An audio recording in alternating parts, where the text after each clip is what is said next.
فیض رمضان،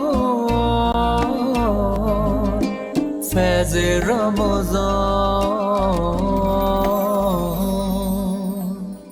فیض رمضان۔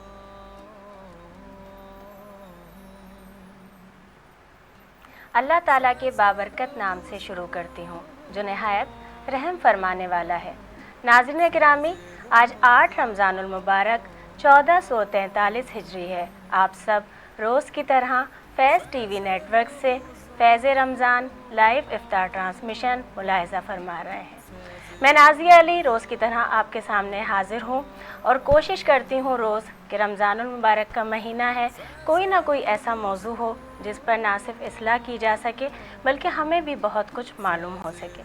جب ہم آج کی زندگی کی بات کرتے ہیں تو بہت ساری چیزیں ہیں ہم لوگ پیچھے چھوڑتے جا رہے ہیں۔ اپنی روایات کی بات ہو، اسلامی بات ہو، ہم سوچتے ہیں شاید ہمیں مرنا نہیں ہے یا شاید زندگی بہت طویل ہے۔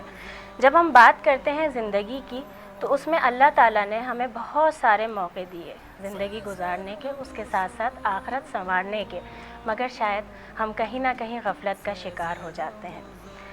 نہ تیرا خدا کوئی اور ہے، نہ تیرا خدا کوئی اور ہے، نہ میرا خدا کوئی اور ہے، نہ تیرا خدا کوئی اور ہے، نہ میرا خدا کوئی اور ہے، یہ جو راستے ہیں جدا جدا، یہ معاملہ کوئی اور ہے۔ جب یہ میں نے بات کہی ہے تو وہیں پر بات آ جاتی ہے بڑی اہم، اور وہ ہوتی ہے حقوق کی۔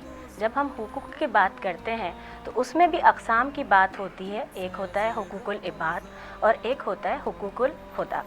حقوق اللہ کی جب ہم بات کرتے ہیں اس میں اللہ تعالیٰ کے احکامات، یعنی نماز بھی آ جاتی ہے، زکوٰۃ آ جاتی ہے، روزے، بہت ساری چیزیں آ جاتی ہیں اللہ تعالیٰ کی۔ جہاں ہم حقوق العباد کی بات کرتے ہیں وہیں پر والدین کے حقوق ہوتے ہیں، رشتہ داروں کے حقوق ہوتے ہیں، باپ کا ہوتا ہے، ماں کا ہوتا ہے، بہن بھائی کا ہوتا ہے، پڑوسیوں کے ہوتے ہیں، بہت ساری چیزیں شامل ہوتی ہیں۔ آج ہم کوشش کریں گے کہ کچھ نہ کچھ اس پر بات کی جائے کہ کہاں غفلت ہو جاتی ہے، کہاں پر اللہ تعالیٰ نے بہت زیادہ آسانیاں پیدا کی ہیں لیکن ہم وہ پوری نہیں کر پاتے، اور وہ کس طرح سے ہم پوری کر سکتے ہیں جب اللہ تعالیٰ نے ماہ رمضان ہمارے درمیان ہماری رحمت کا، بخشش کا، نجات کا سامان بنا کر بھیجا ہے، اور خاص طور پر تربیت کا مہینہ۔ تو یہی وہ مہینہ ہے جس میں ہم اس تمام چیز پر عمل کر سکتے ہیں اور اللہ تعالیٰ کے سامنے سرخرو ہو سکتے ہیں۔ آج کے جو میرے مہمان ہیں ان کا آپ سے تعارف کرواؤں گی۔ ہمارے ساتھ معروف عالم دین اور روحانی عالم بھی ہیں ساتھ میں، وہ موجود ہیں مفتی محمد صادق نقشبندی صاحب۔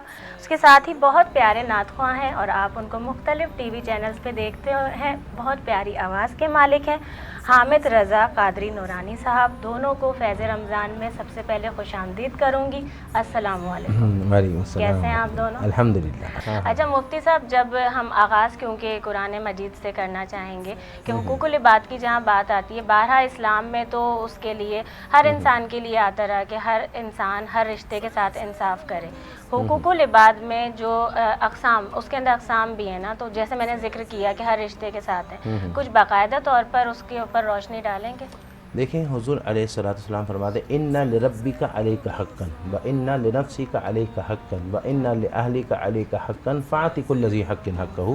آپ نے فرمایا تمہارے رب کا تم پر حق ہے، تو تمہارے رب کا تم پر حق ہے، یہ حقوق اللہ ہوا۔ تمہارے نفس کا تم پر حق ہے، تم یہ اپنی ذات کا تقاضا ہوا۔ تمہارے وان لاہلک علیک حقا، تمہارے گھر والوں کا تم پر حق ہوا۔ تو اب جب تمہارے گھر والوں کا حق ہوا تو یہ حقوق العباد میں ہوا۔ پھر یہاں پر پھر فرمایا فاعط کل ذی حق حقہ، کہ ہر حق والے کو اس کا حق دو۔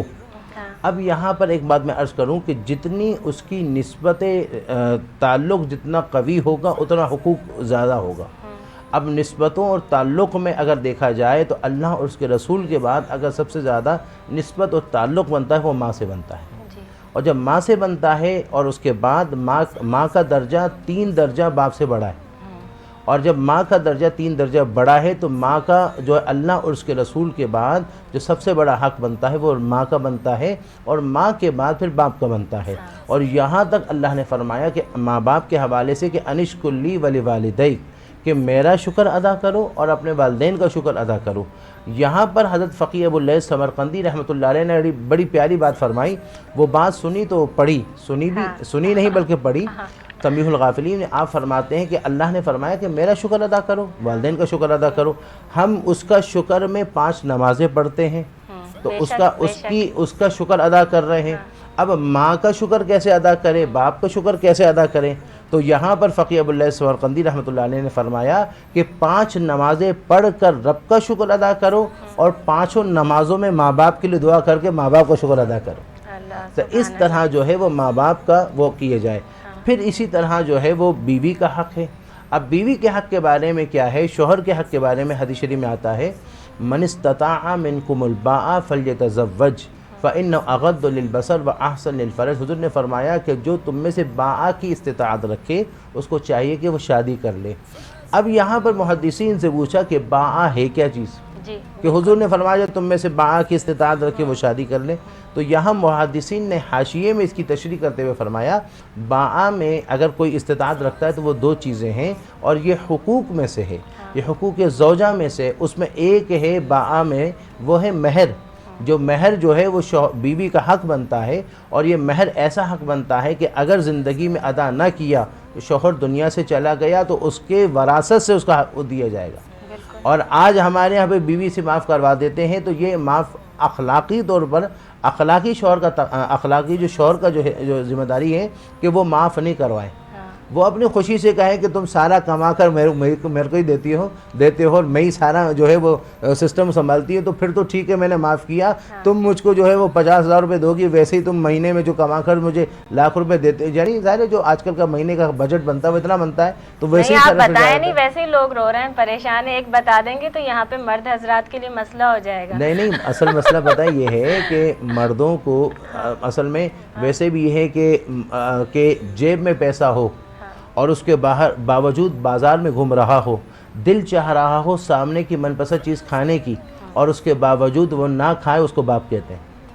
ماشاءاللہ. چونکہ وجہ اس کی یہ ہے کہ آج اگر ہماری شادی نہیں ہوئی ہوتی اور ہمارے جیب میں پیسہ ہوتا اور ہمارا دل چاہتا باربیکیو کھانے کے لیے، ہم نے کہا نکالو چلو بھائی باربیکیو کھا لو، چلو بھائی آج جو ہے وہ سامنے فلاں جو ڈش ہے وہ کھا لو. مگر آج جب ہم یہ سوچتے ہیں تو ہمارا دل کہتا ہے کہ بھائی بیوی بچے گھر میں کھانا ہے تو بیوی بچوں کے ساتھ کھاؤ. اور جب بیوی بچوں کے ساتھ کھاؤ تو بجٹ اس کے مطابق ہو، اور جب اس کے مطابق ہو تو ویسی وہ ذمہ داری بن جاتی ہے. تو میں عرض کر رہا تھا کہ باء میں حضور نے فرمایا وہ مہر ہے اور دوسرا نفقہ ہے، جو میں انشاءاللہ آگے وضاحت کروں گا. نہیں بالکل اس پر بات کریں گے، لیکن میں اپنے ناظرین کو کیونکہ روز ایک سوال کیا جاتا ہے اس کی جانب آنا چاہتی ہوں. کل افطار کا ٹائم ہو گیا تھا، میں روز کی طرح یہی کہتی ہوں آپ سے کہ اگر اس وقت ہو جاتا ہے اذان مغرب کا تو میں جواب دوسرے دن دیتی ہوں.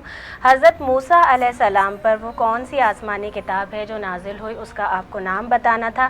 میں نے آپ کو 3 آپشنز کل دیے تھے، توریت، انجیل، زبور، اور صحیح جواب ہے اس کا توریت. اور وہ صحیح جواب دینے والے ہیں علی نے ہمیں صحیح جواب دیا ہے لاہور سے. علی آپ کو بہت مبارک ہو.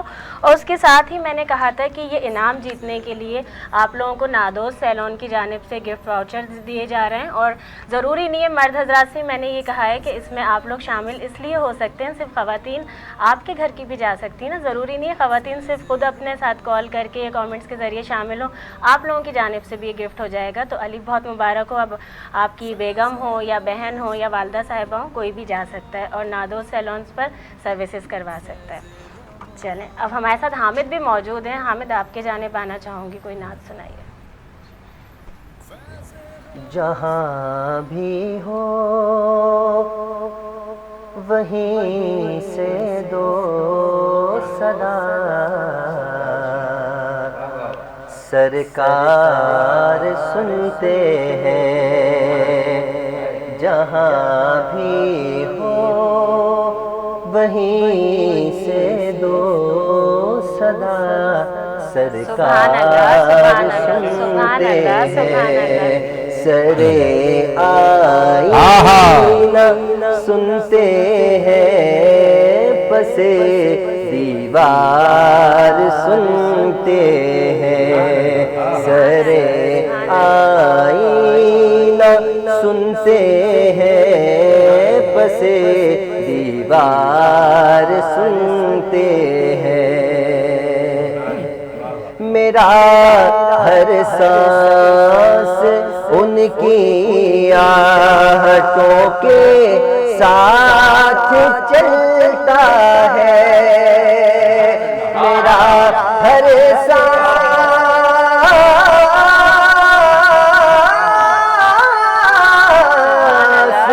ان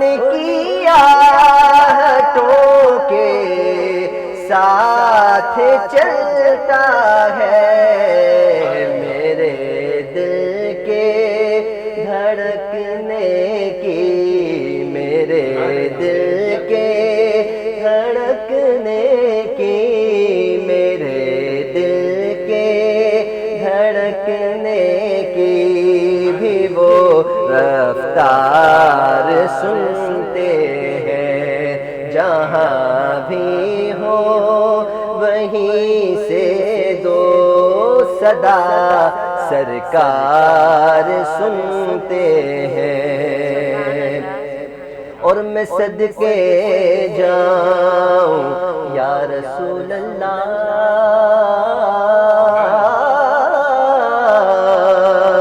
یا حبیب اللہ، میں صدقے جاؤں ان کی رحمت للعالمین کے، میں صدقے جاؤں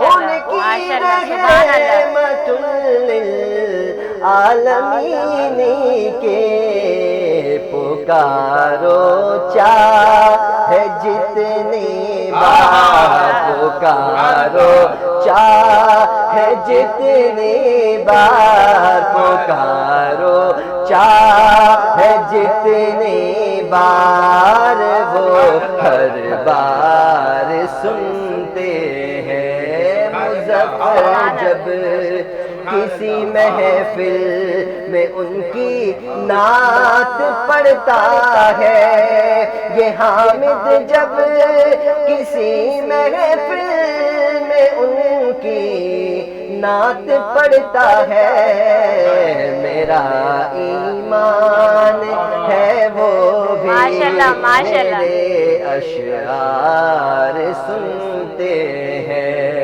میرا ایمان ہمارا ایمان، میرا ایمان ہے وہ بھی میرے اشعار سنتے ہیں، جہاں بھی ہو وہیں سے دو صدا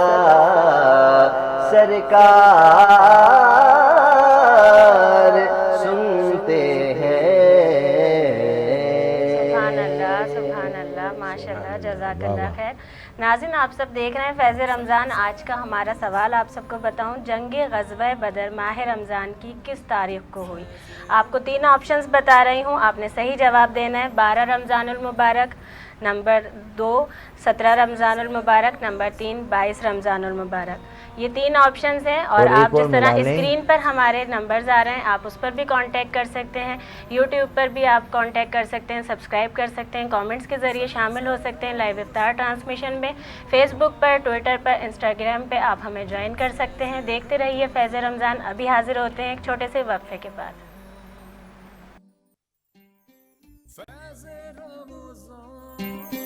فیض رمضان، فیض رمضان،